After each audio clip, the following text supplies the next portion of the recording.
मोजाङै दङ मोसानानै मोजां मोनगोन गोजोन्थों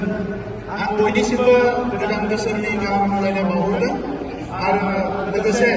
बे हाबाफारियाव गोसो गुदुङै बाहागो लाफैनायनि थाखाय साबायखर बावदों जों बेवहाय दैदेनगिरि हिसाबै आसामनि कालचार मिनिस्टार बिमल बर' बिथां दङ आरो गासैबो कालचार बिफाननि अफिसारफोर दङ बर' हारिमु आफाद बाथौ गौथुमनि दैदेनगिरिफोर बर' थुनलाइ आफाद बर' फरायसा आफाद आरो गोबां आफादफोरनि दैदेनगिरिफोरजों लोगोसे बर'नि हारिमुनि बिथिङाव गोलाव सम खामानि मावबोनाय जोंहा बालखाना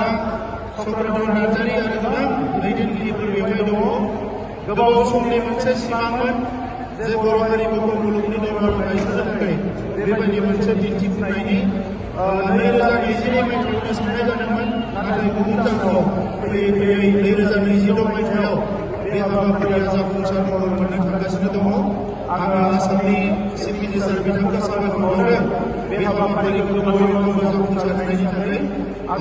भारतनि प्राइम मिनिस्टार बिथाङाबो नुजाफैगोन आरो जों बयबो हास्थायनाय बायदियैनो बर' हारिमुवा बर'नि रायजो जानाय गामि ओनसोलनिफ्राय लानानै आसामनि केपिटेल आसामनि राजधानीनिफ्राय लानानै बे हाबाफारिनि गेजेरजों सारा मुलुगावनो मिथिजानाय मोनसे हारिमु महर मोनसिगोन जोङो आगोलाव साफा सानै गुबुन गुबुन हादोरनि जायफ्रा रिसार्च खालामो हारिमु खामानि मावो बिथांमोनाल' बे हारिमुखौ मोजाङै मिथिगौमोन नाथाय प्राइम मिनिस्टार बिथांनि प्रेजेन्सआव नोंथांमोननि मोसानायजों बे हारिमुवा मुलुगाव बयजोंबो सिनायजानाय हारिमु महर मोनगोन आरो दिनैनिफ्राय लानानै फैगौ 20 अक्ट'सिम साफ्रोमबो मोसागिरि दामगिरि आरो जोंहा दैदेनगिरि बयनिबो मोजां सावस्रि आरो मोजां देहानि थाखाय भगबाननि खाथियाव आर'ज गाबदों आरो जोंनि बेसेबां समायना रमायना बयजोंबो अनजायनाय अनसायजानाय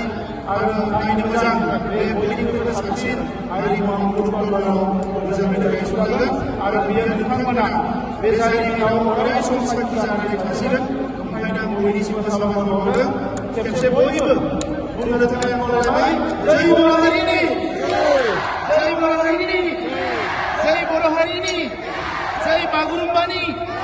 जय बागुरुम्बानि जय बर' हारिमुनि